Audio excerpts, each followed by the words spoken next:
வெளிப்பட நல்ல கைகளை தட்டி அந்நிய பாஷைகளை பேசி நல்ல கைகளை தட்டி சோத்திரம், நல்ல வாயை திறந்து சோத்திரம் சோத்திரம் சோத்திரம் சோத்திரம். நல்ல ஒரு நிமிடம் நல்ல அபிஷேகம் பெற்றவங்க நல்ல அந்நிய பாஷைகளை ஒரு நிமிடமா பேசி ரிபாலாதார கொஞ்சம் சத்தமா நல்ல வாயை திறந்து விடுதலை உண்டாகும்படி ஆவியானவர் எங்கு உண்டோ அங்க விடுதலை உண்டு. நான் சொல்றது மூத்தவர்களுக்கு தெரியுதா? நல்ல ஒரு நிமிடம் நீங்க வாயை திறங்க, நல்ல கைகளை தட்டி அந்நிய பாஷைகளை பேசி ரமா ஷிபா தூர பாலா தானாமா தூரபா ஓ ரிபிலியாந்தானா சியாந்தானாமா தூரபாலா தரபா. ஆண்டவர் அந்நிய பாஷைகளை பேசி ஆண்டவரை ஸ்தோத்திரம் பண்ணுங்க. ஹல்லேலூயா. ஸ்தோத்திர பலி இடுகிறவன் என்னை மகிமைப்படுத்துகிறான். வாலிப பிள்ளைய நல்ல வாயை திறந்து ஆண்டவரை துதிங்க. உன் வாயை விரிவாய் திற, நான் அதை நிரப்புவேன் கர்த்தர் சொல்லுகிறார்.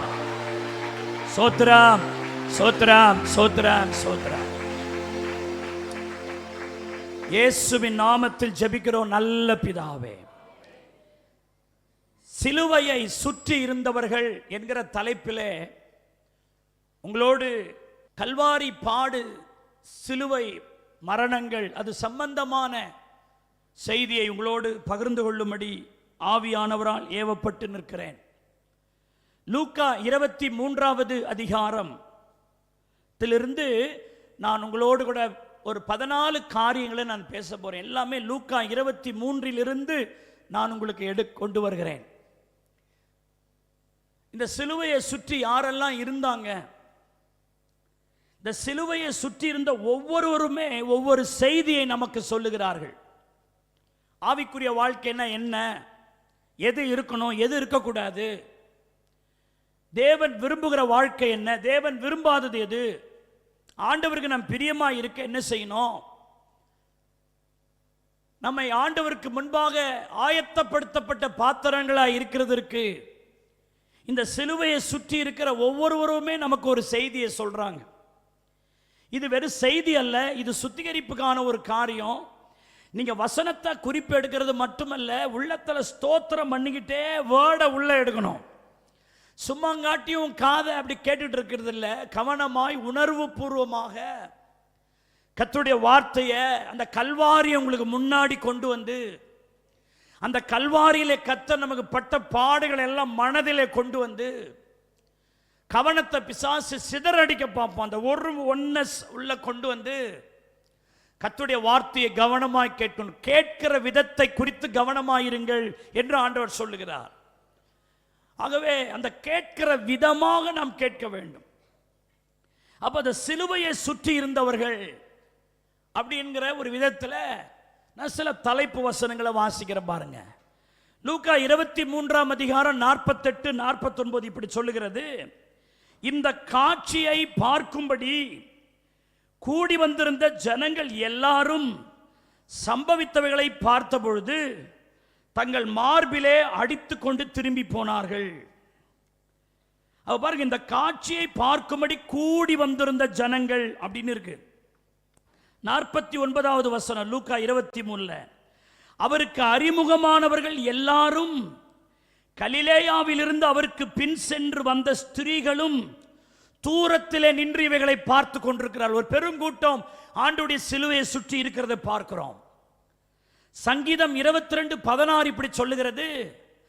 நாய்கள் என்னை சூழ்ந்திருக்கின்றன, பொல்லாதவர்களின் கூட்டம் என்னை வளைந்து கொண்டது என்று சிலுவையை சுற்றி இருந்தவர்களை பற்றி தீர்க்க தரிசனமாய் சொல்லப்பட்ட வார்த்தை இது. சங்கீதம் 22:17 பாருங்கள். அவர்கள் என்னை நோக்கி பார்த்து கொண்டிருக்கிறார்கள். சிலுவையிலே தொங்குகிற ஆண்டவர் ஆணிகளால் அடிக்கப்படுகிற அந்த சம்பவங்கள் எல்லாம் அநேகர் அதை பார்த்து கொண்டு நிற்கிறார்கள் என்று இந்த வசனங்கள் நமக்கு சொல்லுகிறதை பார்க்கிறோம். ஆகவே சிலுவையை சுற்றி இருந்த அநேகர் உண்டு. சிலுவையை சுற்றி இருந்தவங்களாம் யார் யார் என்பதை நான் உங்களுக்கு சில காரியங்களை சொல்ல விரும்புகிறேன். நான் எதுவும் புதிதாக சொல்லவில்லை, எல்லாம் வசனத்தில் இருக்கிறவைகளை தான். ஆனால் அதை எனக்கு நினைப்பூட்டினதுனாலே, உங்களுக்கு சொல்லும்படி என்னை பாரப்படுத்ததினாலே இந்த காரியங்களை நான் உங்களுக்கு கொண்டு வருகிறேன். முதலாவது, குற்றம் சாட்டின திரள் கூட்டம் அந்த சிலுவையை சுற்றி இருந்தது. குற்றம் சாட்டுகிற திரள் கூட்டம். ஆண்டவருக்கு சாதகமா பேசுகிற ஆட்களை விட ஆண்டவரை குறித்து குற்றமாய் பேசுகிற ஆட்கள் சிலுவையை சுற்றி இருந்தார்கள். சில நேரம் நம்முடைய வாழ்க்கையிலும் அப்படிப்பட்ட கூட்டம் நம்மை சுற்றி இருக்கும். நம்மை உற்சாகப்படுத்தும்படி, நம்மை முன்னேறும்படி, நாம் இன்னும் தேவனுக்காக எழும்பும்படி நம்மை உற்சாகப்படுத்தி பேசும் ஆட்கள் நம்மை சுற்றி இருக்கிறதை விட என்னை எல்லா விதத்திலும் குற்றப்படுத்தி கொண்டே, எல்லா விதத்திலும் என்னை குற்றம் சாட்டி கொண்டிருக்கிற ஒரு கூட்டம் நம்மை எப்பொழுதுமே அதிகமாய் சுற்றி இருக்கும். அன்றைக்கு சிலுவையில் ஆண்டவர் தொங்குகிற அந்த நாட்களில் அவர் சிலுவையை சுமந்து கொண்டு போகிற பொழுதும், அவர் சிலுவையிலே ஆணி அடிக்கப்பட பொழுதும், வாரடிப்படும் பொழுதும் அவரை சுற்றியிருந்த திரள் கூட்டம் அவர் மேல் குற்றஞ்சாட்டுகிற கூட்டமாகவே இருந்தது. லூக்கா 23:2 இப்படி சொல்லுகிறது, இவன் தன்னை கிறிஸ்து எனப்பட்ட ராஜாவென்றும் சொல்லி ஜனங்களை கலகப்படுத்த கண்டோம் என்று அவர் மேல் குற்றம் சாட்டத் தொடங்கினார்கள். இவர் தன்னை கிறிஸ்து எனப்பட்ட ராஜாவென்று சொல்லி ஜனங்களை கலகப்படுத்த கண்டோம் என்று அவர் மேல் குற்றம் சாட்ட தொடங்கினார்கள். அப்போ ஆண்டவரை குற்றம் சாட்டுறாங்க. ஒரு ஆள் இல்லைங்க, எல்லாம் வாய்க்கு வந்தபடி பேசுறாங்க. கொஞ்சம் யோசிச்சு பாருங்க. சில நேரம் நம்முடைய வாழ்க்கையில் அப்படி சோதரிக்கிறோம், அந்த மாதிரி சூழ்நிலைகளை நம்ம கடந்து போகிறோம். நீங்கள் வேதத்தில் லூக்கா 23:10 பார்த்தீங்கன்னா, அவர் மேல் பிடிவாதமாய் குற்றம் சாற்றிக்கொண்டே நின்றார்கள் என்று சொல்லப்பட்டிருக்கிறது. ஸ்தோத்திரம். பாருங்க, குற்றம் சாட்டுகிற ஒரு கூட்டம். ஆனால் லூக்கா 23:14 பிலாத்து சொல்றாரு, இவர் மேல் நீங்கள் சாற்றுகிற குற்றங்களில் ஒன்றையும் நான் இவரிடத்தில் காணவில்லை. ஆனால் நீங்க அவர் மேல குற்றமாவே சொல்லிக்கிட்டு இருக்கிறீங்களே. அவர் எந்த குற்றமும் அவரிடத்தில் இல்லை, யாதொரு குற்றமும் அவரிடத்தில் இல்லை. இயேசுவை பற்றி சொல்லுகிறது, அவர் மாசில்லாதவரும் குற்றமற்றவருமாயிருக்கிறார். குற்றமில்லாத இயேசுவை அன்றைக்கு குற்றப்படுத்தி பேசுகிறார்கள். இயேசு அதை பொறுமையோடு கூட சகிக்கிறார். இன்றைக்கும் இந்த ஆயத்த கூட்டத்துக்கு வந்திருக்கிற தேவனுடைய பிள்ளையே, சில நேரம் உன் மேல குற்றம் இல்லை, ஆனால் குற்றம் சாற்றி பேசுகிறவர்கள் உன்னை சூழ்ந்திருக்கும் பொழுது குற்றம் இருந்தால் அதை சரிப்படுத்திக்கணும். குற்றம் இருந்தா நாம் அதை ஆண்டவருடைய ரத்தத்தை கொண்டு, ஆண்டவரே இப்படி மற்றவர்கள் குற்றம் சாட்டுகிறது போல என் வாழ்க்கை லைஃப் இருக்கக்கூடாது, ஆண்டவரே என் வாழ்க்கை ஒரு பரிசுத்த வாழ்க்கையா இருக்கணும். சில நேரம் மற்றவங்க நம்மளை குற்றம் சாட்டுற மாதிரி நம்முடைய லைஃப் இருக்கக்கூடாது. ஒரு குற்றம் நம்ம மேல வருதுன்னா அந்த குற்றம் உண்மையிலேயே என்கிட்ட இருக்கா என்று நம்ம முதலாவது தற்பரிசோதனை பண்ண முடிய, நீ எப்படி என்ன குற்றம் சாட்டலான்னு எதிர்த்துக்கிட்டு போகக்கூடாது. இயேசு அப்படி ஒன்றாங்க செய்யல. ஆனா இயேசுவின் மேல் ஒரு குற்றமும் இல்லை, குற்றமற்றவராக அவர் சிலுவையில தொங்குற. அப்போ அவரை சுற்றி இருந்தவங்க அவரை குற்றப்படுத்தி கொண்டே இருக்கிறாங்க. சோத்திருக்கிறோம். வேதம் சொல்லுகிறது, அருமையான தேவனுடைய பிள்ளை, உன் பேர்ல பொய்யா ஒருத்தர் சொல்வானால் நீ பாக்கியவானா இருப்பாய். ஹல்லேலூயா, ஹல்லேலூயா. ஒருவேளை உன்னிடத்துல சோத்திர குற்றம் இல்லாதிருந்தோம், உன்னை குற்றம் சாட்டுறாங்களா? சோத்திருக்கிறோம். கிறிஸ்து மன்னித்தது போல நாம் என்ன செஞ்சிடணும்? மன்னிச்சிடணும். ஹல்லேலூயா. ஆனா இயேசுனார் குற்றமே செய்யலங்க, ஆனால் குற்றம் சாட்டப்பட்டவராய் சிலுவையிலே தொங்குகிறார். கொஞ்சம் யோசிச்சு பாருங்க. இயேசு நம்முடைய ரோல் மாடல் தானே, அவருடைய அடிச்சுவடைகளை பின்பற்றி நாம் நடந்து போக வேண்டியவர்கள் தானே. அவர் குற்றம் சாட்டப்பட்டவராய் குற்றவாளிகளில் ஒருவரை போல அவர் தொங்குகிறார் என்று நாம் வேதத்தில் வாசிக்கிறோம். அப்போ சிலுவையை சுற்றி இருந்தவர்களுடைய சோத்திர இருந்தவங்க யார்னா அவர் மேல் குற்றம் சாட்டுகிற ஒரு கூட்டம். பாருங்க, அப்ப இந்த மாதிரி ஒரு லைஃப் நம்முடைய வாழ்க்கையில் இருக்கும். உடனே சண்டைக்கு போகக்கூடாது. கர்த்தருடைய பந்தியில கலந்து கொள்ள போறோம்ல, அவருடைய ரத்தத்தையும் அவருடைய சரத்தையும் பானம் பண்ண போறோம்ல, உங்க மேல குற்றம் சாட்டப்படும் போதுதான் உங்க ஆவிக்குரிய தன்மை வெளிப்பட வேண்டும். அல்லேலூயா. ஒருத்தர் குற்றம் சாட்டுறாங்களா, நீ பாக்கியவான், நீ எந்த தப்பும் செய்யல, உன்கிட்ட எந்த ஒரு தவறும் இல்லை. ஆனா குற்றம் சாட்டுறாங்களா, அதை நீ சகிச்சிட்டன்னு வச்சுங்க, அதுல தான் உங்களுக்கு ஜெயமே இருக்கு. கைகளை தட்டி கர்த்தரை ஸ்தோத்திரம் பண்ணுங்க. ஹல்லேலூயா. எந்த இயேசுவை குற்றம் சாட்டினாங்களோ அதே இயேசு தான் எல்லா நாமத்துக்கு மேலான நாமம் உள்ளவராய் உயர்ந்து நிற்கிறார். ஹல்லேலூயா. ஆமா, சோத்திரிக்கிறோம். பாருங்க, அந்த குற்றம் சொல்லுகிற கூட்டத்தின் பக்கமா இயேசு ஒருபோது நிற்க மாட்டார். குற்றம் சாட்டுகிறவர்களின் பக்கமாய் இயேசு எப்பவுமே நிற்க மாட்டார். அந்த குற்றம் என் மேல சாட்டுறாங்கன்னா, என்னை குற்றப்படுத்துறாங்களா, அவங்க சார்பா இல்லாம குற்றப்படுத்தப்படுகிற ஏன் சார்பா தான் அவர் நிற்கிறார். அன்றைக்கு விபச்சாரத்தில் கையுமையுமாய் பிடிக்கப்பட்ட ஸ்திரியை எல்லாரும் குற்றம் சாட்டினாங்க. ஆனா ஆண்டவர் நீ குற்றம் உள்ளவள்னு சொல்லல, உங்களில் குற்றம் இல்லாதவன் எவனோ அவன் முதல் கல்லை எறி அப்படின்னு என்ன அர்த்தம்? எல்லாரிடத்திலையும் குற்றம் இருக்குது. அல்லேலூயா. ஆகவே கிறிஸ்துவின் இரத்தத்தினால் அவைகளை கழுவி, அல்லேலூயா, யாரும் நம்மை குற்றம் சாட்டாதபடிக்கு ஒரு பரிசுத்த வாழ்க்கையை நான் வாழணும். கைதட்டி கர்த்தரை ஸ்தோத்திரம் பண்ணுங்க. புதிய ஏற்பாட்டு பரிசுத்தம் என்ன தெரியுமா? புதிய ஏற்பாட்டு பரிசுத்தம் ஒருவனும் உன்னை குற்றம் சாட்டாதபடி நீ நடந்துக்கோ. பழைய ஏற்பாடு பரிசுத்தம் நீ குற்றம் செய்யாத, அது பழைய ஏற்பாட்டு பரிசுத்தம். புதிய ஏற்பாட்டு பரிசுத்தம் யாரும் உன்னை குற்றமே சாட்டாதபடிக்கு நீ வாழப்பாரு. குற்றமே சாட்டாதபடி ஞானமாய் வாழப்பாரு. அதுதான் புதிய ஏற்பாட்டு பரிசுத்தம். பழைய ஏற்பாட்டு பரிசுத்தம் இதை செஞ்சா தப்பு, இதை செய்யாத, அது பழைய ஏற்பாட்டு பரிசுத்தம். ஆனால் பழைய ஏற்பாட்டு பரிசுத்தத்தை விட புதிய ஏற்பாட்டு பரிசுத்தம் உச்சிதமானது.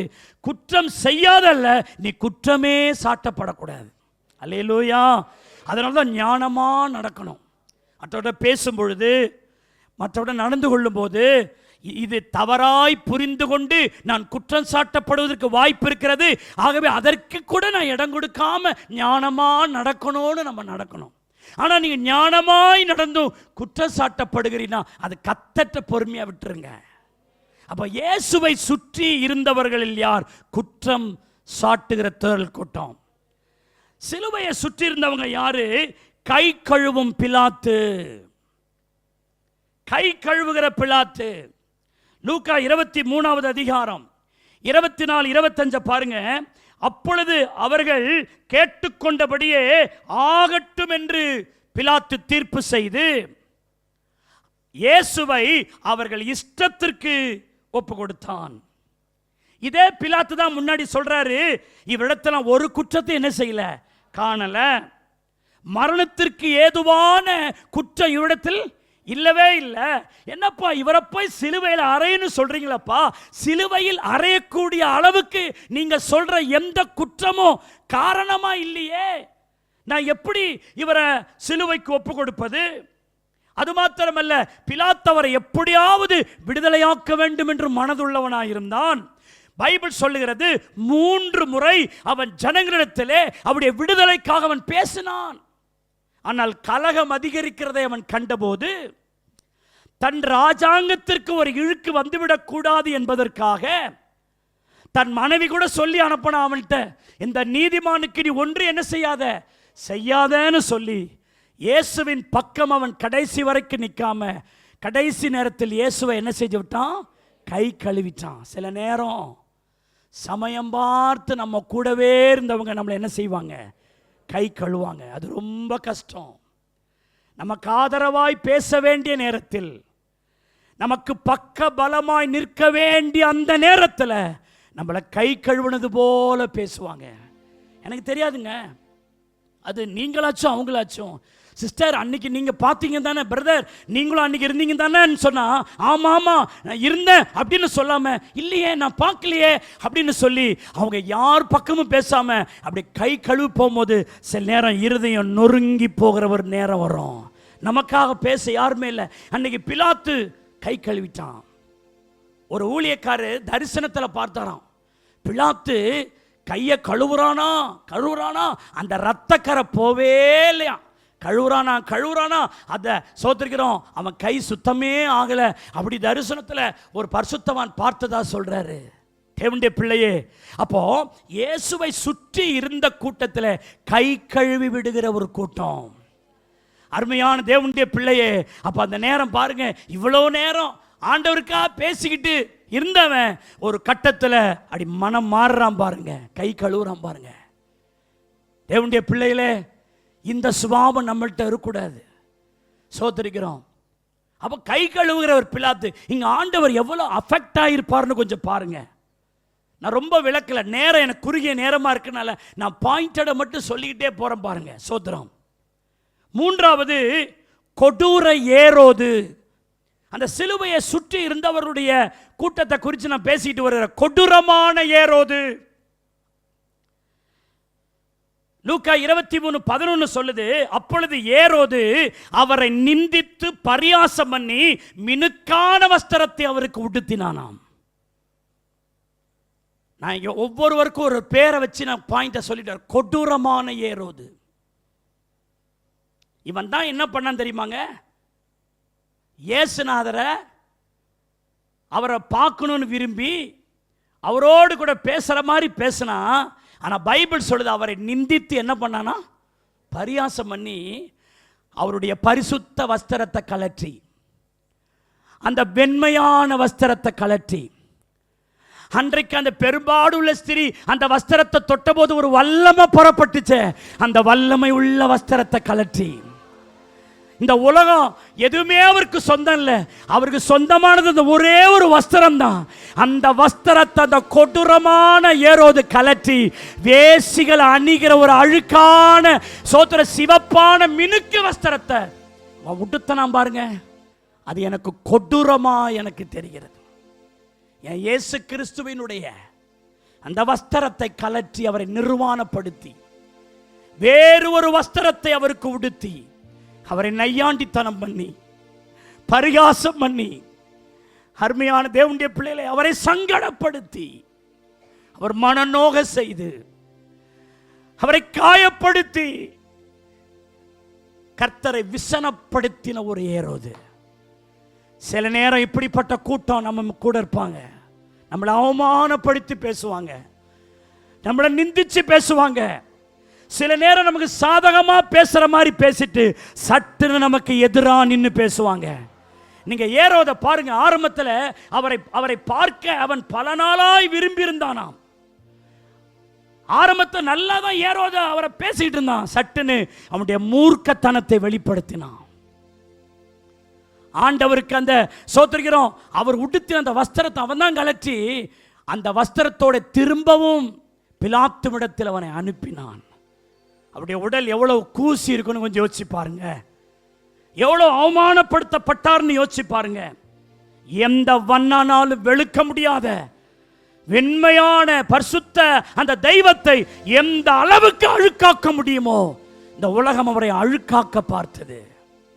தேவனுடைய பிள்ளையே, உனக்கு அப்படிப்பட்ட ஒன்று நேர்ந்துவிடக் கூடாது என்பதற்கு, உனக்கு ரட்சிப்பின் வஸ்திரத்தை உடுத்துவதற்காக, நீதியின் சால்வையை உனக்கு உடுத்துவதற்காக, துதியின் வஸ்திரத்தை உனக்கு உடுத்துவதற்காக, அபிஷேக வஸ்திரத்தை உனக்கு உடுத்துவதற்காக, சித்திர தையலாடையை உனக்கு உடுத்துவதற்காக, உன்னை உடுத்தி அழகு பார்ப்பதற்காக அவர் சிவப்பான பாவிகள் அணியக்கூடிய அழுக்கான ஒரு வஸ்திரத்தை அணிந்தவராய் பாவம் போல நிற்கிற இயேசுவை பாருங்க. பிடிவாதம் பண்ணும் பிரதான ஆசாரியர். அது 4வது குறிப்பு. சிலுவையை சுற்றி இருந்தவர்களை பற்றி நான் பேசிட்டு இருக்கிற பிடிவாதம் பண்ணும் பிரதான ஆசாரியர்கள். பிடிவாதம் பண்றான், வர சிலுவைக்கே அனுப்பிடணும்யா.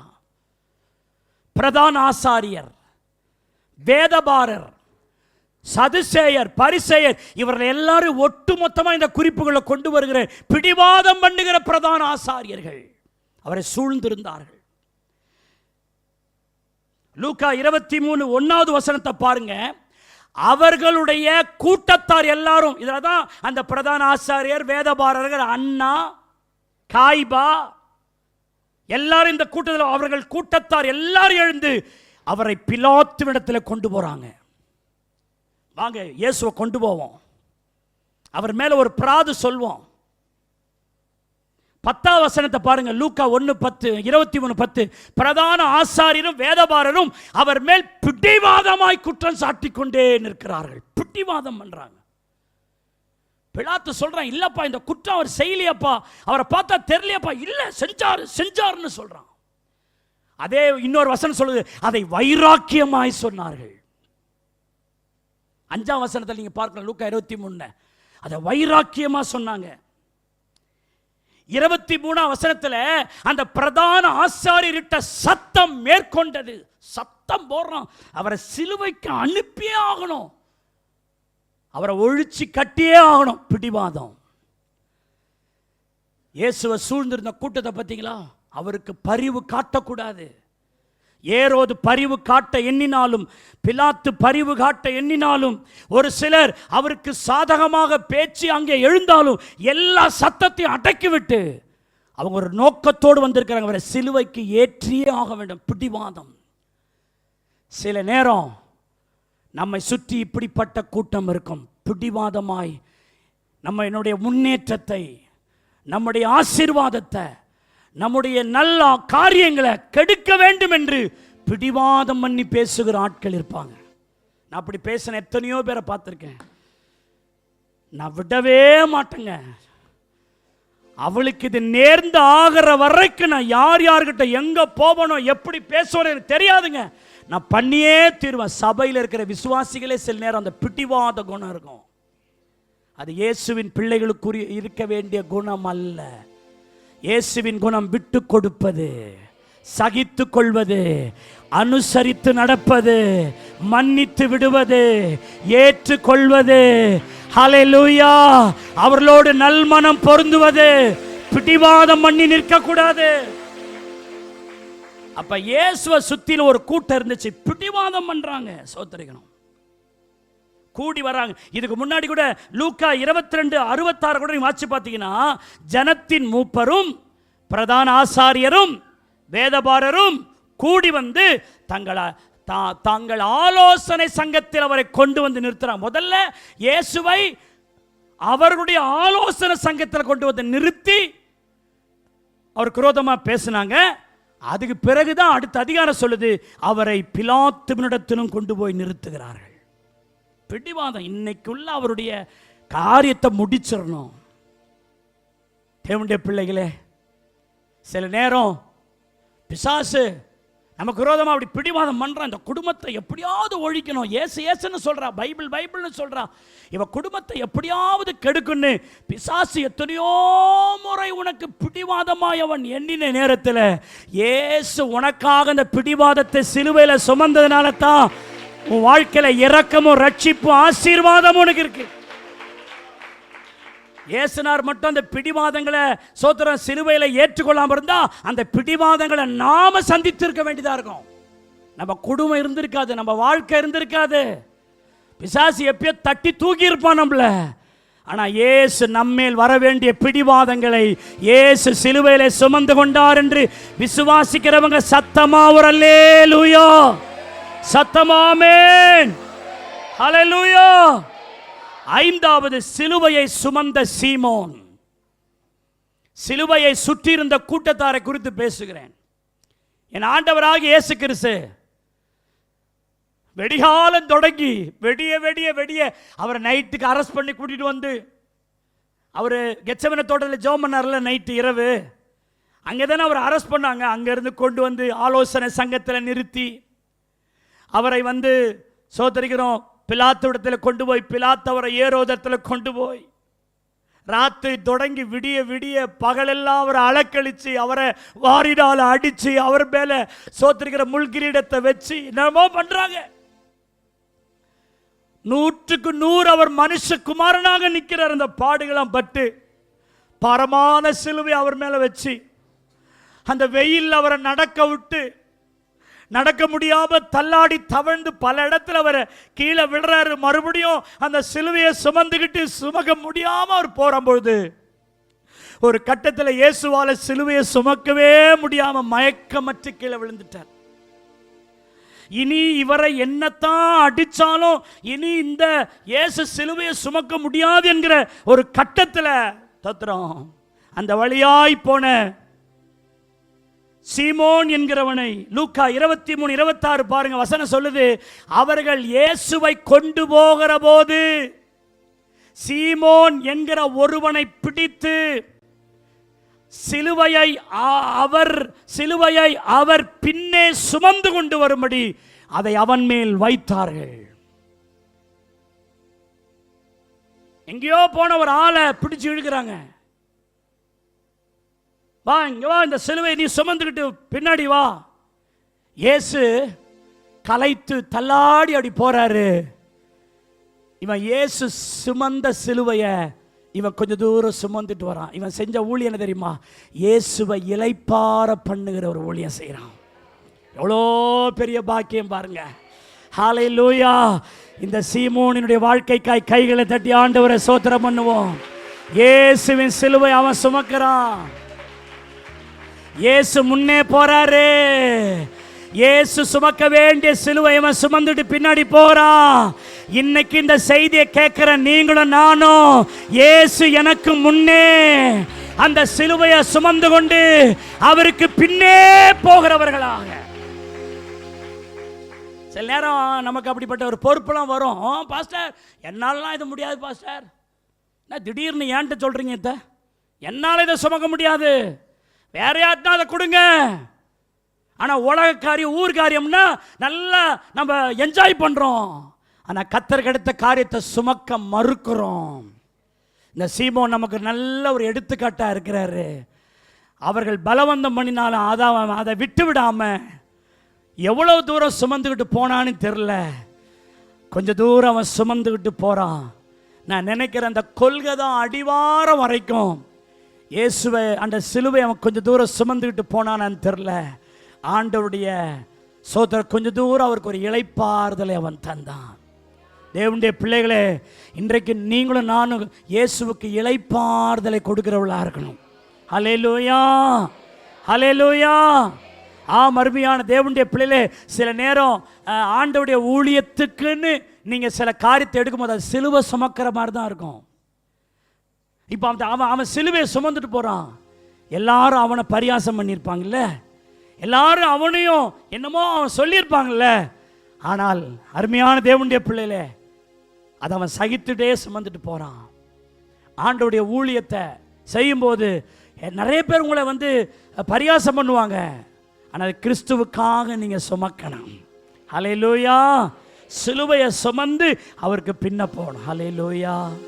அதே மேஜர் கொடுங்க தோத்திர. சிலுவையை சுமக்கணும், நாம சோத்திரிக்கிறோம். ஹல்லேலூயா.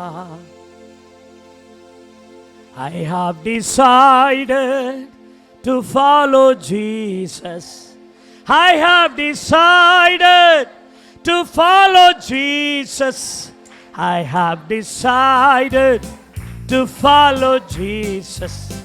No turning back, no turning back, no turning back, no turn. இயேசுவின் பின்னே, இயேசுவின் பின்னே போகத்தோ.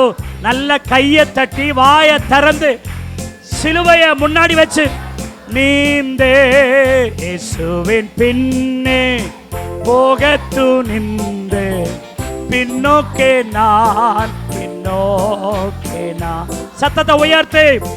இந்த வேர்டை கேட்கும் போதே ஒரு பரிசுத்தம். சிலுவாயின் முன்னே உலகமேன் பின்னே, சிலுவாயின் முன்னே உலகமேன் பின்னே, சிலுவாயின் முன்னே உலகமேன் பின்னே, பின்னோக்கே நான், பின்னோக்கே நான். ஹல்லேலூயா.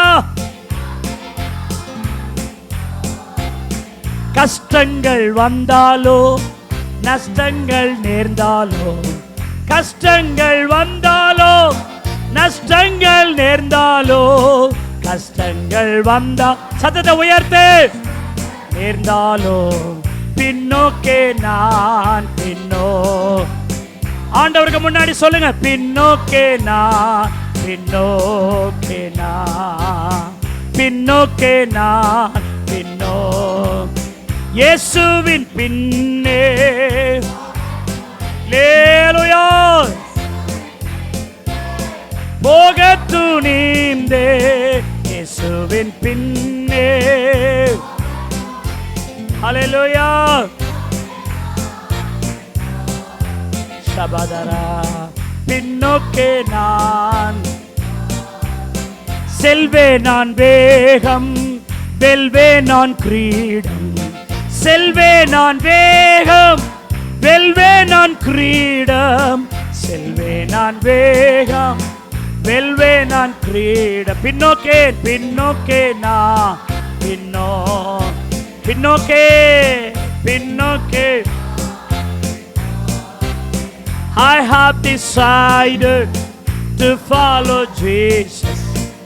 I have decided to follow Jesus. I have decided to follow Jesus. No turning back, no turning back, no turning back, no turning back. Hallelujah. சிலுவையை சுற்றி இருந்தவங்க பரியாசம் பண்ணுகிற போர் சேவகர்கள், பரியாசம் பண்ற போர் சேவகர்கள். லூக்கா 23:11 பாருங்க. அப்பொழுது போர் சேவகர் அவரை நிந்தித்து பரியாசம் பண்ணி. இந்த போர் சேவகன் இருக்கிறான் பாருங்க.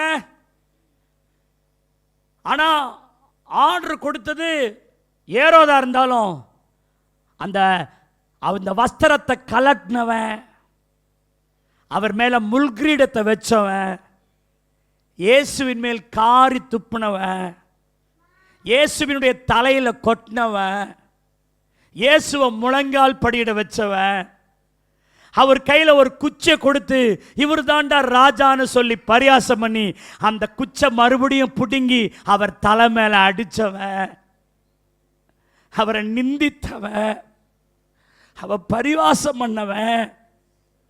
உன்னை அடிச்சது யாருன்னு ஞான திருஷ்டியில சொல்லு பார்க்கலாம் அப்படின்னு சொல்லி ஒரு சின்ன பிள்ளைகிட்ட விளையாட்டு காட்டுற மாதிரி அந்த சர்வ வல்லமை உள்ள தெய்வத்தை அவமானப்படுத்தி வார்த்தையால சொல்ல முடியாத அளவுக்கு.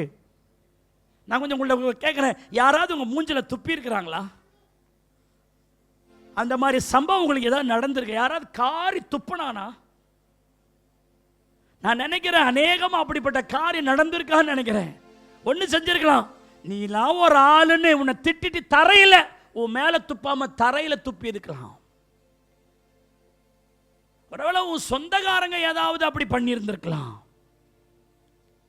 ஆனா உன் முகத்திற்கு ஒரு மதிப்பு ஆண்டவர் கொடுக்கணுங்கிறதுக்காக அவருடைய முகத்தில் அதையெல்லாம் அந்த துப்ப வாங்கினாருங்க. இயேசுநாதர் மட்டும் அன்றைக்கு துப்பப்படாமல் இருந்திருப்பாரானால் அநேகர் உன் முகத்திலே துப்பி இருக்கக்கூடும், அநேகர் உன்னை அவமானப்படுத்தி இருக்கக்கூடும், அநேகர் உன்னை நிந்தித்து இருக்கக்கூடும். இன்னைக்கு உன் முகம் தப்பி இருக்குன்னா அன்னைக்கு அதெல்லாம் அவர் ஏற்றுக்கிட்டார். அதெல்லாம் நம்ம செய்தியில யாருக்கோ நடந்த மாதிரி நானும் பிரசங்கம் பண்றேன், நீங்களும் கேட்குறீங்க. இந்த இடத்தில் நாம் இருக்க வேண்டியவர்கள் அதை தான் நீங்க கேட்கணும். நான் துப்பப்பட வேண்டியவன், கொட்டப்பட வேண்டியவன், கண் கட்டப்பட வேண்டியவன். Blinded Christ. அவர் கண்ணை கட்டிட்டு ஒருத்தன் கொட்டுறான். ஒரு போர் சேவகன் ஓங்கி கன்னத்தில் அரைகிறான். அந்த சம்பவத்தை என்னால் டாலரேட் பண்ணவே முடியாது. இயேசு கேட்கிறார், என்னை ஏன்பா அடிச்ச? நான் என்ன பேசுனேன்? தப்பா பேசினேன்னா? தப்பா பேசினா நான் தப்பா பேசினேன்னு சொல்லு. நான் தப்பா பேசலனா என்னை ஏன் அடிச்சேன்னு கேட்கிறாரு. இந்த வார்த்தையெல்லாம் எவ்வளவுதான் தியானிச்சாலும் அதனுடைய ஆழத்தை நம்மால விளங்கி கொள்ள முடியாது. அந்த கன்னத்தில் ஒருத்தன் ஓங்கி ஒரு வேலைக்காரன்னு போட்டிருக்குங்க. இந்த அல்லக்கைன்னு சொல்லுவாங்களே, இந்த பிரதான ஆசாரியர்களுக்கு கூட இந்த சோத்திரம் இந்த கோயிந்தா போட்டுட்டு பின்னாடி போவான அப்படிப்பட்ட ஆளுங்க பிரதான ஆசாரியத்தில் இப்படியா பேசுவது என்று ஒருவன் அடிச்சான். எவ்வளோ பெரிய வேதனை அதெல்லாம். இந்த மாதிரி கூட்டம் அவரை சூழ்ந்திருந்தாங்க. 7வது கொலை குற்றவாளி பரபாஸ் அந்த சுற்றி இருக்கிற கூட்டத்தில் அவன் இடம்பெறுகிறான். லூக்கா 23:19 சொல்லுது, அந்த பரபாஸ் என்பவன் நகரத்தில் நடந்த ஒரு கலகத்தின் நிமித்தமும் கொலைபாதகத்தின் நிமித்தமும் காவலில் வைக்கப்பட்டிருந்த ஒருவன். இங்கே நடக்கிற மேட்டர் நிறைய அவனுக்கு தெரியாது, ஆனால் அவன் பேர் அங்கே மென்ஷன் பண்ணப்படுது. இந்த பண்டிகையின் போது யாரையாவது விடுதலை பண்ண வேண்டும் என்று வழக்கத்தின்படி இந்த இயேசுவை விடுதலை பண்ணலாம்னு கேட்டபோது அங்க இருக்கிற கூட்டம் இவன் பேரை அனௌன்ஸ் பண்றாங்க, பரபாசை விடுதலை பண்ணுங்க. மோசமானவன். மகா மோசமானவன், ராஜதோகம், மக்கள் துரோகம் செய்த மகா மோசமானவனை அன்றைக்கு உலகம் இவனை வேணாலும் எங்களுக்கு தாங்க, இந்த இயேசு எங்களுக்கு தேவையில்லை. நான் பலமுறை பேசியிருக்கிறேன், அந்த பரபாஸ் தான் நாமெல்லாம். பரபாசினுடைய இடம் தான் நம்ம இடம். நாம் தொங்க வேண்டிய சிலுவை, அடிக்கப்பட வேண்டிய சிலுவை. எனக்கு பதில் இயேசு சிலுவையை சுமந்தார், அடிக்கப்பட்டார். ஹல்லேலூயா. அவன் விடுதலை அவன் கனவுல கூட கண்டிருக்க மாட்டான்.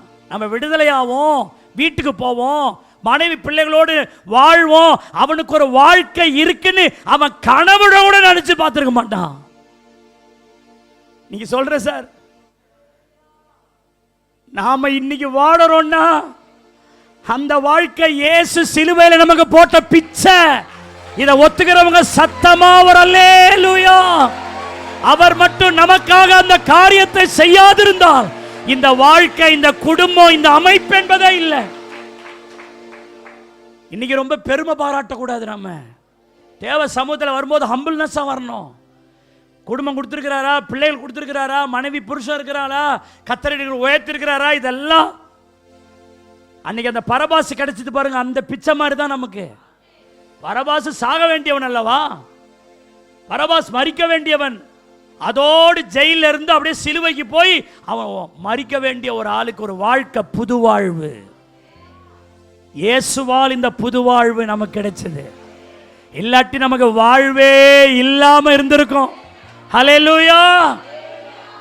அந்த கொலை குற்றவாளி அந்த சுற்றி இருந்த கூட்டத்தில் அவன் ஒருத்தவன். 8வது சிலுவையை சுற்றி இருந்தவங்க கதறி அழும் பெண்கள். லூக்கா 23:27 சொல்லுது, அவருக்காக புலம்பி அழுகிற ஸ்திரீகள் அவருக்கு பின்னே செல்கிறார்கள். இது இந்த கூட்டமும் இருக்குது பாருங்க. அவருக்காக, ஐயோ இந்த நல்ல இயேசுவுக்கு இந்த பாடா, இந்த நல்ல இயேசுவுக்கு இந்த வேதனையா, அவருக்காக புலம்பி அழுகிற ஒரு ஸ்திரீகள் கூட்டம். ஆனால் தான் சபையில் ஸ்திரீகள் அதிகமாக இருக்கிறாங்க. ஆண்கள் கொஞ்சம், ஆண் அழுதா அது ஆணுக்கு அழகு இல்லைன்னா அவன் அப்படியே நிமித்துன்னு இருப்பான், தோத்திரம். இந்த பெண்களுக்கு சோத்திரம் கொஞ்சம் அந்த அந்த உள்ளம் இருக்கு, அவருக்காக புலம்பி அழுகுறாங்க. பைபிள் சொல்லுது புலம்பி அப்படின்னு என்ன அர்த்தம்? அவர் செய்த கிரியைகளெல்லாம் சொல்லி சொல்லி அழுதாங்களான்னு தெரியல, அவருக்கு அழுதுகிட்டே அவருக்கு பின்னாடி செல்றாங்க. அவருக்காக புலம்பி அழுகிற ஸ்திரீகள் கூட்டம். இன்னைக்கு நீங்களும் நானும் தேசத்துக்காக புலம்பி அழுகிறவர்களாக, எல்லாரும் இயேசுவை ஏற்றுக்கொள்ளணும் என்று அழுகிற ஒரு இருதயம் உள்ளவங்களா நாம் இருக்கணும். ஹல்லேலூயா. ஆனால் இயேசு சிலுவையை சுமந்துட்டு போகும்போது அழுகிற ஸ்திரீகளை பார்த்து லூக்கா 23:28 சொல்றார், இயேசு அவர்கள் முகமாய் திரும்பி. நான் இங்கே ஒரு விஷயத்தை சொல்கிறேன், கர்த்தரை நீங்கள் அட்ராக்டிவ் பண்ணணும்னா அது என்ன நேரம்? அவர் சிலுவையை சுமந்துட்டு போகிறார், அவரே பலனற்று இருக்கிறார், அவங்க பக்கம்லாம் திரும்புறதுக்கு சூழ்நிலை அது அல்ல, அல்லவே அல்ல. ஆனால் அந்த நேரத்திலும் திரும்புகிறார். உன் பக்கம் கொஞ்சம் நீதி இருக்குமானால்,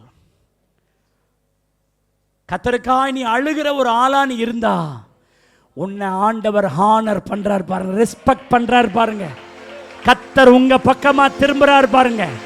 நல்ல கையை தட்டி, என் தேவன் உன் பக்கமாய் திரும்ப வேண்டுமானால், சகோதரி உன் குடும்பத்தின் பக்கமா இயேசு திரும்ப வேண்டுமானால், சகோதரனே உன் பக்கம் இயேசு திரும்ப வேண்டுமானால், உன் குடும்பத்தின் பக்கமா இயேசு திரும்ப வேண்டுமானால், நீ அவருக்காக புலம்பி அழுகிற, அவருடைய சத்தியத்துக்காய் புலம்பி அழுகிற ஒரு ஜனமாய் நீ மாறணும். அவங்க சும்மா சாதாரணமா நின்றுட்டு இருந்தாருன்னா இயேசு அவர்கள் பக்கமா திரும்பி பார்ப்பார், இயேசு அவர்கள் முகமாய் திரும்புறார். அது எவ்வளவு பெரிய இடம் பாருங்க, அந்த இடம் எவ்வளவு பெரிய இடம் பாருங்க. அதுதான் நீங்க எந்த அளவுக்கு ஆண்டவருக்கு ரெஸ்பெக்டபிளா அவரை நீங்க கனம் பண்றீங்களோ, அவரை கனம் பண்றவங்களை அவர் கனம் பண்றாரு. அழுறது அப்படியே கடந்துட்டு அவர் போகலாம், ஆனாலும் அந்த வலியிலையும் வேதனையிலையும் உன் பக்கமா திரும்புறார் பாருங்க. அவர் தான ஆராதிக்கிற அன்புள்ள இயேசு. ஹல்லேலூயா. சில நேரம் நீ அழும்போது கண்டுக்காம போற புருஷன் இருக்கிறான்ல, நீ அழும் பொழுது கண்டுக்காம போகிற மனைவி இருக்கிறாள், நீ அழும் பொழுது கண்டுக்காம போகிற சொந்தக்காரன் இருக்கிறாள், நீ அழும் பொழுது அதை பற்றி அக்கறைப்படாதவங்க இருக்கிறாங்கல்ல, ஆனா உன் அழுகைக்கு அக்கறை காண்பிக்கிற கர்த்தர், உன் பக்கமாய் திரும்புகிற கர்த்தர், உனக்கு ஆதரவாய் இருக்கிற கர்த்தர், உனக்கு அனுகூலம் பண்ணுகிற ஒரு கர்த்தரை பாருங்க. பக்கம் திரும்புறார், அந்த இடத்தை மட்டும் நான் அது கோடிடுறேன்.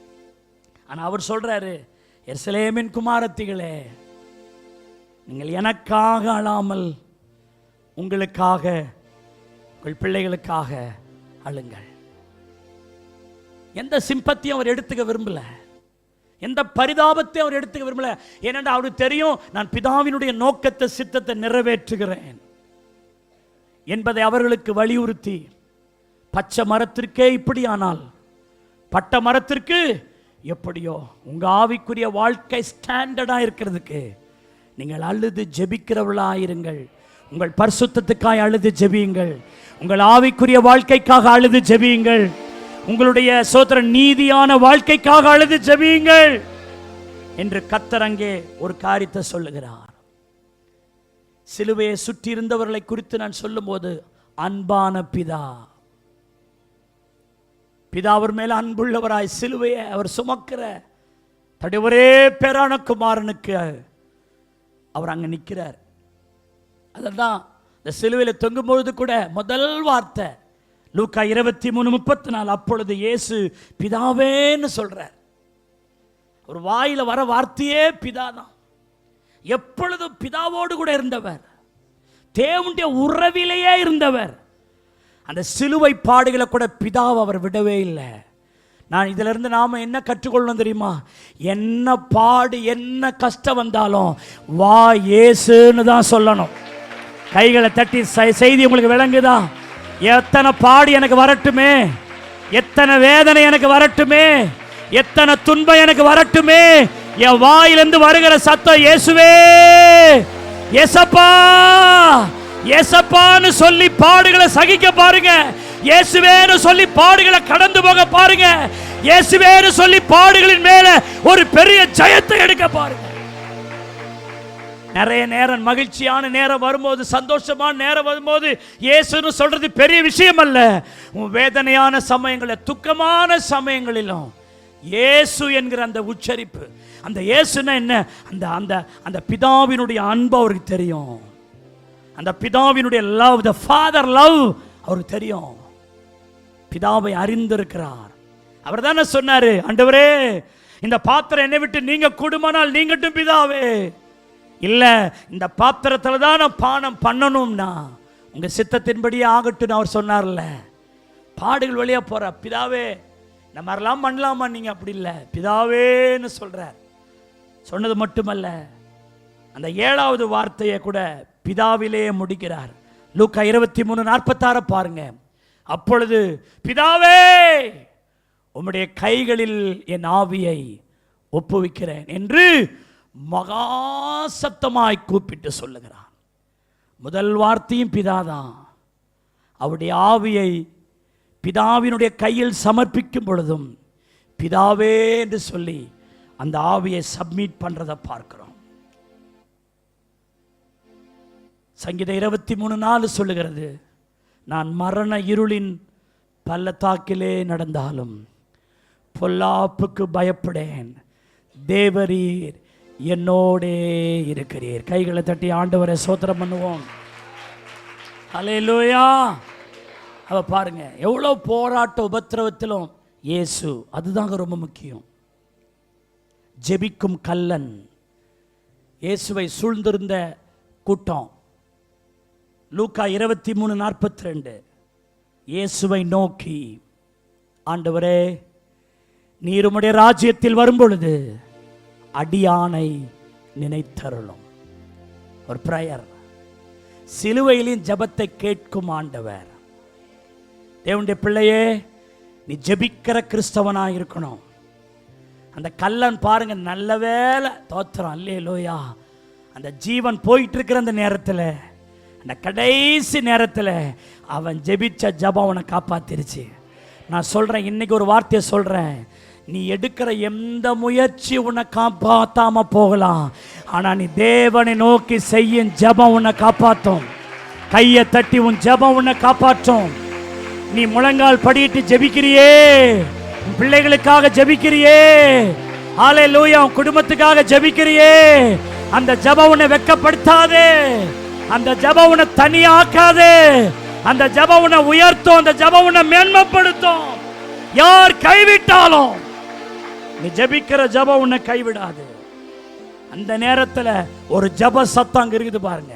அந்த சூழல் ஏசு அங்கேயும் அந்த ஜெபத்துக்கு அங்கே ஆன்சர் கொடுக்கிறார். ஏசு அவன் பக்கமாய் திருப்பி, இன்றைக்கு என்னோடு கூட நீ பரதேசியில் இருப்பாய். ஹல்லேலூயா. நம்முடைய ஜெபத்தை கேட்கிற ஆண்டவர்.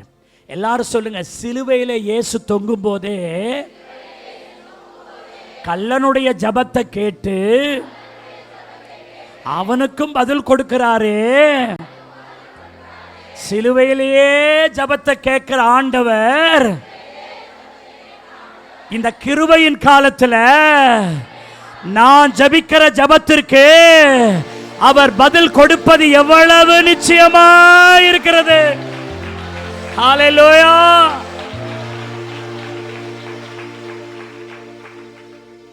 பதினோராவது குறிப்பு, அவருக்கு அறிமுகமானவர்கள். இந்த வேர்டு எனக்கு ரொம்ப பிடிக்குது.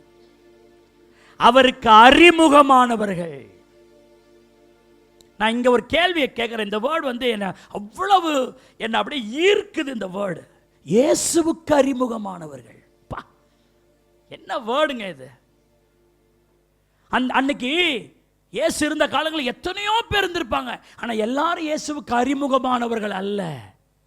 இங்க ஒரு கூட்டம் இருக்கு, ஃபேஸ் டு ஃபேஸ் இயேசுவோடு பழகி இருக்கிறவங்க. அவங்கள பார்த்தா இயேசுவுக்கு அடையாளம் தெரியும், இவங்களுக்கு இயேசு அடையாளம் தெரியும், அவங்களுக்கு இவங்கள அடையாளம் தெரியும். இயேசுவுக்கு அறிமுகமானவர்கள். இன்னைக்கு இந்த கூட்டத்தில் கேட்குறேன், நீங்க இயேசுவுக்கு அறிமுகமானவர்களா? நீங்க இயேசுவுக்கு அறிமுகமானவர்களா? உங்க சத்தத்தை கேட்டவனே, ஓ என் பிள்ளையா, ஓ இந்த மகன் வந்திருக்காளா, இந்த பிள்ளை வந்திருக்கான்னு நீங்க அவர் உங்களை அட்ரஸ் பண்ணக்கூடிய அளவுக்கு, நோட்டீஸ் பண்ணக்கூடிய அளவுக்கு அவருக்கு நீங்கள் மிகவும் நெருக்கமானவர்களா? எம்எல்ஏவுக்கு நிறைய பேர் அறிமுகமானவங்க இருக்கலாம், மந்திரிகளுக்கு அறிமுகமான. அவர் எங்க மந்திரி கூட டைரக்டா பேசுறவருங்க. அவர் முதலமைச்சர்லாம் அவர்லாம் அவர்கிட்ட போய் அவருக்கெல்லாம் எந்த அப்பாயின்மெண்ட்டும் தேவையில்லை, அவர் மாதிரி ஸ்ட்ரைட்டாக போய் பேசுவாருங்கன்னு உலகத்தில் அதில் ஒரு பெருமை பாராட்டுவாங்க. ஆனால் இங்கே ஒரு கூட்டம் இருக்குது, இவர்கள் இயேசுவுக்கே அறிமுகமானவர்கள். ஹல்லேலூயா. அப்போ சிலுவையை சுற்றி இருந்தவர்களை லூக்கா 23:49 சொல்லுது, அவருக்கு அறிமுகமானவர்கள் எல்லாரும் அவருக்கு பின் சென்றார்கள். சிலுவையை சுற்றி இருந்தவங்க. நீங்கள் இயேசுவுக்கு அறிமுகமானவர்களாக இருக்கணும். அப்போ இயேசுவுக்கு எப்படி நீங்கள் அறிமுகமானோன்னா, தினந்தோறும் அவருடைய சமூகத்துக்கு போகிறவர்களாக இருக்கணும், அவரோடு பழகிறவர்களாக இருக்கணும், அவரோடு பேசுகிறவர்களாக இருக்கணும், அவருக்கு ஊழியம் செய்கிறவர்களாக இருக்கணும், அவரை அடிக்கடி சந்திக்கிறவர்களாக, கைகளை தட்டி அவரை அடிக்கடி சந்திக்கிறவர்களாக, அடிக்கடி பழகம். ஞாயிற்றுக்கிழமை வந்தால் அதுக்கப்புறம் அடுத்த ஞாயிற்றுக்கிழமை தான். அவங்களாம் அறிமுகமானவர்களாக இருக்க முடியாது. ஒருத்தன் சொன்னானா, ஆண்டவரே உங்களை நான் ரொம்ப டிஸ்டர்ப் பண்ணுற எல்லா விசுவாசி மாதிரி இல்லை, நான் 10 வருஷத்துக்கு முன்னாடி வந்து ஜெபம் பண்ண ஞாபகம் இருக்கா இயேசுவே? நான் அப்பப்போ ஜெபம் பண்ணி அதைத்தாரும் இதைத்தாருன்னு கேட்குற ஆள் கிடையாது. நான் இங்கே நிறைய பேர் இருப்பாங்க, நேரமும் இயேசுவே இயேசுவேன்னு உங்களை டார்ச்சர் பண்ணுவாங்க. நான் உங்களை அடிக்கடி வந்து டார்ச்சர் பண்ணுற ஆள் இல்லை. 10 வருஷத்துக்கு முன்னாடி நான் ஒரு மனு போட்டேன், அதை எனக்கு செஞ்சு கொடுத்தீங்க. இப்போ 10 வருஷம் கழித்து வந்திருக்கிறேன், இந்த குறிப்புக்கு பதில் கொடுங்கன்னு கேட்டானா. அவன் எவ்வளோ ஒரு கேடுகட்ட முண்டமாக இருப்பான். தோத்திரம். ஆண்டவர் அப்படி இருக்கக்கூடாது. ஒவ்வொரு நாளும் அவரோடு பழகிறவர்களாக, நல்ல கைதட்டி அவரோடு பேசுகிறவர்களாக, அவரோடு உறவாடுகிறவர்களாக, அவருக்கு அறிமுகமானவர்களாக. அல்லேலூயா. 12வது குறிப்பு, விசுவாசிக்கும் நூற்றுக்கு அதிபதி. இதுக்கு முன்னாடி வரைக்கும் இந்த நூற்றுக்கு அதிபதி அந்த ஆணி அடித்தவன், அதில் இவனும் ஒருத்தவன் தான். அந்த ஈட்டியில் குத்தனம் பாருங்க விழாவில், அதில் இவனும் ஒருத்தவன் தான். இயேசுவை சிலுவையில் சோதரிக்கிற சுமக்க வச்சத அந்த கூட்டத்தில் இந்த நூற்றுக்கு அதிபதியும் ஒருத்தவன் தான். ஆனால் இப்போ அந்த சிலுவைக்கு பக்கத்தில் அவன் நிற்கிறான். சம்பவித்தவைகள் எல்லாவற்றையும் அவன் பார்க்கிறான். லூக்கா 23:47 பாருங்க. நூற்றுக்கு அதிபதி சம்பவித்தவைகளை கண்டு, மெய்யாகவே இந்த மனுஷன் நீதிபரராய் இருந்தார் என்று சொல்லி அந்த சிலுவைக்கு பக்கத்தில் தேவனை மகிமைப்படுத்தினார். ஹல்லேலூயா. சம்பவிச்சவனும் பார்க்குறான். எத்தனையோ பேர் சிலுவையில் அறையப்படுறதும் அவங்க அந்த நேரத்தில் எப்படி நடந்து கொள்வாங்க எல்லாமே இந்த நூற்றுக்கு அதிபதிக்கு நல்ல அனுபவம் உள்ளவன். ஆனால் அவனுக்கு தெரிஞ்சிருச்சு, இவர் சாதாரண ஆண்டவர் இல்லை, மனுஷன் கிடையாது, இவர் நீதிபரராய் இருக்கிறார், இவர் மெய்யான தேவனாய் இருக்கிறார், இவர் தேவகுமாரன் தான். ஹல்லேலூயா. ஆண்டவரை விசுவாசிச்சாங்க, அப்படியே ஆண்டவருக்கு தன்னை ஒப்பு கொடுத்துட்டான். பாருங்க, சிலுவையில் இந்த கல்லை ரட்சிக்கப்பட்டுட்டான், சிலுவைக்கு கீழே இருந்த நூற்றுக்கு அதிபதியும் ரட்சிக்கப்பட்டான். கையை தட்டி கர்த்தரை ஸ்தோத்திரம் பண்ணுங்க. அந்த சிலுவையிலேயே ஆத்துமாவை ஆதாயம் பண்ணார் பாருங்க. நம்ம நிறைய இந்த கல்லை சோதரிக்கிறோம், பாதாளத்துக்கு போக வேண்டிய பரதேசி போனான்னு நம்ம சொல்லுவோம். இந்த நூற்றுக்கு அதிபதியை நம்ம கன்சிடர் பண்ணலாம். இவனும் சோதரிக்கிற இவனுடைய வாழ்க்கையும் இயேசுவின் பிள்ளையாக அவன் மாறி இருக்கிறான். ஹல்லேலூயா. சோதரம். 13வது, மார்பிலே அடித்து கொள்ளும் ஜனங்கள். மார்பில் அடிக்கிறாங்க, அடிச்சுக்கிட்டு. லூக்கா 23:48. இந்த காட்சியை பார்க்கும்படி கூடி வந்திருந்த ஜனங்கள் எல்லாரும் சம்பவித்தவைகளை பார்த்தபோது தங்கள் மார்பிலே அடித்து கொண்டார்கள். இந்த காட்சியை பார்க்கும்படிக்கு கூடி வந்திருந்த ஜனங்கள் எல்லாரும் சும்மா பார்க்க தான் வந்தாங்க. ஆனால் அந்த காட்சியை சம்பவித்தவளை பார்த்த பொழுது தங்கள் மார்பிலே அடித்து கொள்ளுகிறார்கள். இந்த மார்பிலே அடித்துக் கொள்ளுகிறார்கள் என்கிறதுக்கு நான் விளக்கம் கொடுக்கணும்னா, லூக்கா 18வது அதிகாரம் 13வது வசனத்திலே, தேவாலயத்திலே ஆயக்காரர் தூரத்திலே நின்று தன் கண்களை வானத்திற்கு ஏறெடுக்க துணியாமல் தன் மார்பிலே அடித்து கொண்டு, பாவியாகிய மேல் கிருபையார். அப்படின்னா இந்த சிலுவைக்கு சம்பவிச்சவனை பார்த்து நெஞ்சி மேலே அடிச்சுட்டு அழுதாங்களே. நான் நினைக்கிறேன், ஆண்டவரே, நாங்கள் அறையப்பட வேண்டிய சிலுவையில் நீங்கள் அறையப்படுறீங்களாப்பா. எங்கள் கையில் ஆணி அடிக்கப்பட வேண்டியதுக்கு பதிலாக உங்கள் கையில் ஆணி அடிக்கிறாங்களே. எங்கள் காலில் ஆணி அடிக்கிறதுக்கு பதிலாக உங்கள் காலில் ஆணி அடிக்கிறாங்களே. நாங்கள் செய்த பாவத்திற்கு நாங்கள் அனுபவிக்க வேண்டிய எல்லாவற்றுக்கும் மேலாக எங்களுக்காக இந்த பரிசுத்த தெய்வம், ஒரு பாவம் செய்யாத தெய்வம், ஒரு குற்றமும் செய்யாத தேவன் அடிக்கப்படுறாரேன்னு சொல்லி தன் மார்பில் அடிச்சு கொண்டு அழுறாங்க. அன்றைக்கு ஆயக்காரன் பாவியாகிய மேல கிருபையாயிரும் என்று சொல்லி தன் நெஞ்சு மேல அடிச்சு அழுதான். தேவ பிள்ளைகளே, நம்ம கர்த்தருக்கு முன்னாடி நம்முடைய நீதி எல்லாம் அழுக்கான கந்தையா இருக்கு. நம்ம என்ன சொல்லி ஆண்டவர்கிட்ட போய் கேட்க முடியும்? ஆண்டவரே இதை தாரும்னு நான் கேட்கறதுக்கு என் நீதியை பார்த்தா அது அவ்வளவு டர்ட்டியா அழுக்கான கந்தையா இருக்கு. ஒன்னு செய்யலாம், பாவியாகிய மேல கிருபையாயிரும். எல்லா வாயை திறந்து ஹல்லேலூயா, பாவியாகிய எங்கள் மேல கிருபையாயிரும் ஆண்டவரே. எல்லாரும் உங்க கையை வானத்துக்கு நேரா உயர்த்தி ஆண்டவராகிய இயேசு கிறிஸ்துவை பார்த்து, இயேசுவே, பாவியாகிய எங்கள் மேல் கிருபையாயிரும் ஆண்டவரே. எங்கள் நீதி எல்லாம் அழுக்கான கந்தையா இருக்குது ஆண்டவரே. எங்களிடத்துல நீர் எதிர்பார்க்கிற உண்மை இல்லை ஆண்டவரே. சத்தமா, நீர் எதிர்பார்க்கிற நீதி இல்ல ஆண்டவரே. நீர் எதிர்பார்க்கிற பரிசுத்தம் இல்ல ஆண்டவரே. இயேசுவே, சத்தமா, இயேசுவே, எங்கள் மேல் கிருபையாயிரும். கைகளை தட்டி எங்க மேல கிருபையாயிரும், எங்க மேல கிருபையாயிருங்கப்பா. எங்க குடும்பத்தின் மேல கிருபையாயிருங்கப்பா. எங்கள் பிள்ளைகளின் மேல கிருபையாயிரும் ஆண்டவரே. கிருபையா. சிந்தனை செய்யும் யோசேப்பு.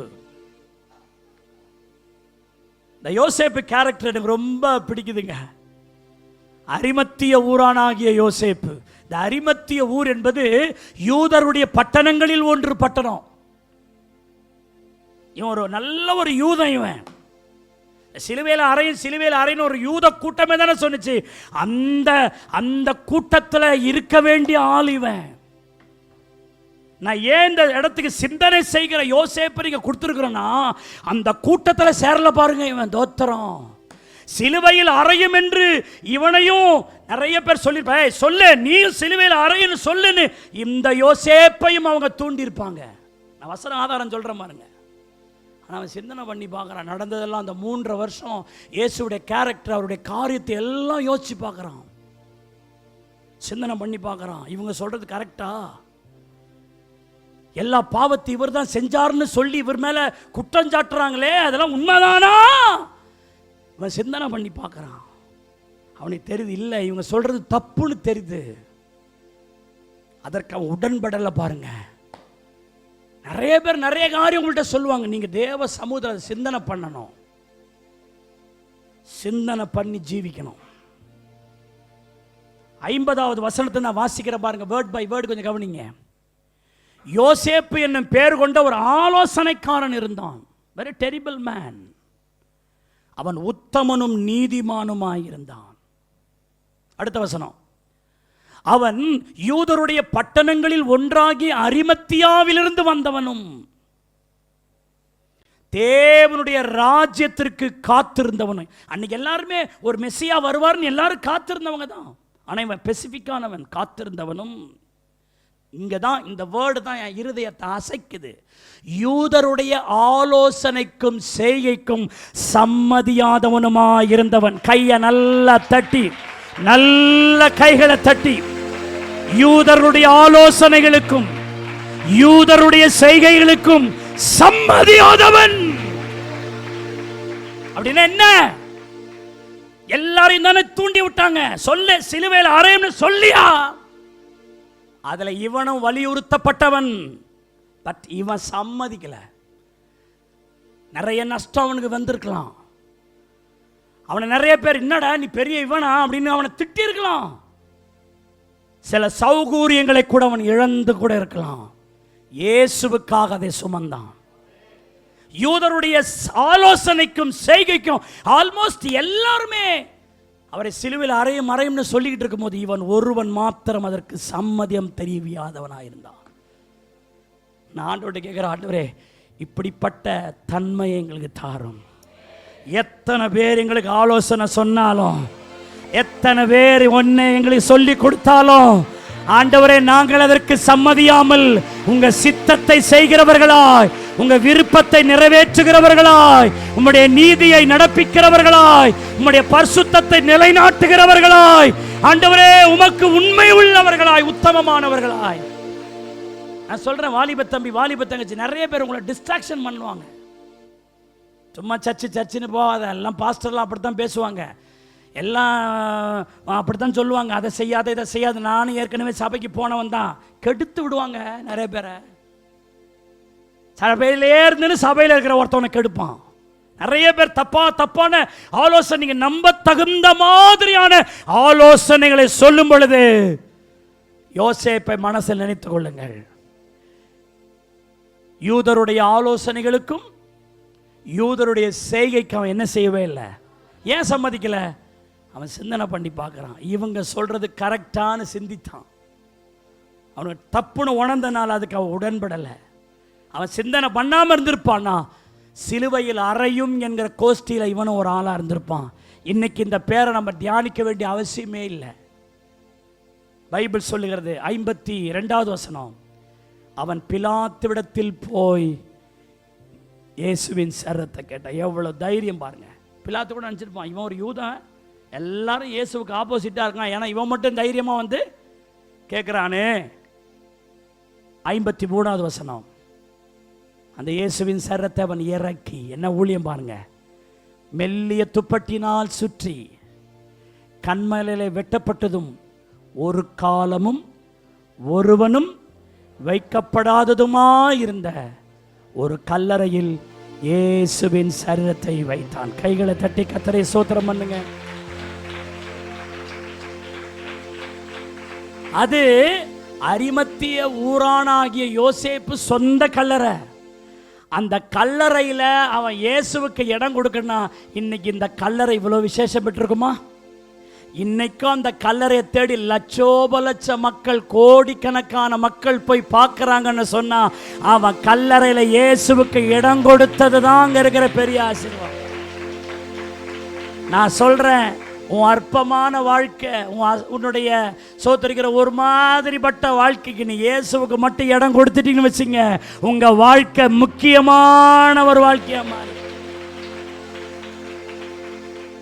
எல்லாரும் சொல்லுங்கள், குற்றம் சாட்டின திரள் கூட்டம். சத்தமா சத்தமா உங்க வலது கையை உயர்த்தி சொல்லுங்க, குற்றம் சாட்டின திரள் கூட்டம். கொடூரமான ஏரோது, சிலுவையை சுமந்த சீமோன், சோதர கொலை குற்றவாளி பரபாஸ், அன்பான பிதா, அவருக்கு அறிமுகமானவர்கள், மார்பிலே அடித்துக் கொள்ளும் ஜனங்கள், கை கழுவும் பிலாத்து, பிடிவாதம் பண்ணும் பிரதான ஆசாரியர், பரியாசம் பண்ணும் போர் சேவகர்கள், கதறி எழும் பெண்கள், ஜெபிக்கும் கல்லன், விசுவாசிக்கும் நூற்றுக்கு அதிபதி, சிந்தனை செய்கிற யோசேப்பு. ஹல்லேலூயா. இவங்க ஒவ்வொருவரும் நமக்கு ஒவ்வொரு செய்தியை சொல்றாங்க. நம்ம எல்லாரும் எழுந்து நிற்போமாக. ஒரு சின்ன ஜெபம் பண்ண போறேன். சின்ன ஒரு ஜெபம், ஒரு 2 நிமிட பிரேயர் தான். இந்த ஜெபம் பண்ணி முடிச்ச அடுத்த நிமிஷமே நல்ல கைகளை ஒரு நிமிஷம் நல்லா தட்டி இயேசுவே இயேசுவே நீங்க சொல்ல போறீங்க. கர்த்தர் அந்த நேரத்தில் உங்களை விசேஷமாய் பரிசுத்தப்படுத்துவார். உங்களை அவர் பிரியமான பாத்திரமாய் கர்த்தர் மாற்றுவார். நிறைய வார்த்தை உள்ள போச்சு இல்ல, சில வார்த்தை உங்களுக்குன்னே தீர்க்க தரிசனமா வந்திருக்கும். அது உங்களுக்கு ஆண்டவருக்கு மட்டும் தெரியும். அதெல்லாம் நீங்க ஒன்றும் சொல்ல வேண்டாம். கையை தட்டிக்கிட்டே ஏசப்பா அப்படின்னு சொல்லுங்க. குழந்தை மாதிரி சொல்லுங்க. ஹாலை வெக்கப்படாதீங்க. என்னடா கை தட்டிக்கிட்டு சின்ன பிள்ளைங்களை மாதிரி கை தட்டிட்டு ஏசப்பான்னு சொல்றாரே பாஸ்டர் அப்படின்னு நினைக்காதீங்க. ஏசனாருக்கு முன்னாடி சின்ன குழந்தை மாதிரி நில்லுங்க. தோத்திரம் ஜெபம் பண்ணலாமா? எங்களை நேசிக்க நல்ல பிதாவே, சிலுவையை சுற்றி இருந்த கூட்டம்னு சொல்லி நாங்கள் ஒரு 14 விதமான கூட்டத்தை பார்த்தோம். ஆண்டவரே ஆண்டவரே, அந்த ஒவ்வொருவரும் எங்களுக்கு ஒவ்வொரு செய்திகளை எங்களுக்கு சொல்றாங்க. அப்பா ஆண்டவரே சோதரன், நீங்க குற்றம் சாட்டப்பட்டீங்க, உங்களை கை கழுவுனாங்க, ஏரோது கொடூரமான காரியங்களை செய்தான், பிடிவாதம். ஆண்டவரே நாங்கள் ஒரு 14 காரியங்களை பார்த்தோம். ஆண்டவரே இயேசுவே மை சோத்திரம், இதுக்குள்ள இருக்கிற ஆண்டவரே நாங்கள் விலக வேண்டிய காரியத்திற்கு நாங்கள் விலகி இதிலே நாங்கள் யார் யாராக இருக்கணும்னு சொல்லி இந்த குறிப்பில் பார்த்தோம். அப்படிப்பட்டவர்களாய் எங்களை மாற்றி எங்களை பரிசுத்தம் உள்ளவர்களாய், நீர் விரும்புகிற நீதி உள்ளவர்களாய், நீர் விரும்புகிற உண்மை உள்ளவர்களாய் ஆண்டவரே இந்த செய்தியை கேட்டு ஒவ்வொருவரையும் மாற்றும். இந்த ஜெபம் முடித்து ஒவ்வொருவரும் தங்கள் கைகளை தட்டி இயேசுவே என்று ஆர்ப்பரிக்கும் பொழுது ஒரு பெரிய பரிசுத்தம் அவங்க இருதயத்தில் வரட்டும், அவருடைய உணர்வுல வரட்டும், அவருடைய எண்ணங்களிலே வரட்டும், அவருடைய சிந்தனைகளில் வரும்படி கர்த்தர் உதவி செய்வீராக. ஆண்டவரை இன்றைக்கு உன்னை பரிசுத்தப்படுத்திக்கொள், நாளைக்கு உன் நடுவில் நான் அதிசயங்களை செய்வேன்னு சொன்னீரே, செய்வீராக. இயேசுவின் நாமத்தில் ஜெபிக்கிறோம் நல்ல பிதாவே. ஓ ரபா தரபா லாதரா சிகதா ராமா லீதா ரபா ஓ ரிமை லியாந்தனா துரபா கரந்தரா லீபாதா ஓ நிமந்தரா சிகதா ரபா நிமந்தரா பீல் ஹந்தரா புதரா லதரபா. இயேசுவே இயேசுவே இயேசுவே இயேசுவே இயேசுவே இயேசுவே, இந்த பரிசுத்தத்தை தாரோ, நீர் விரும்புகிற பரிசுத்தத்தை எங்களுக்கு தாரோ, நீர் விரும்புகிற பரிசுத்தம் எங்களுக்குள்ள உண்டாகட்டும், நீர் விரும்புகிற நீதி எங்களுக்குள்ள உண்டாகட்டும், நீர் விரும்புகிற உண்மை எங்களுக்குள்ள உண்டாவதாக. நடப்பிப்பீராக நடப்பிப்பீராக. ஹல்லேலூயா ஹல்லேலூயா.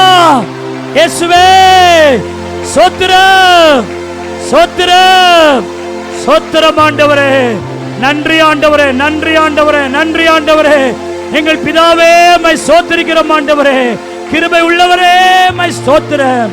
நன்றி நன்றி நன்றி நன்றி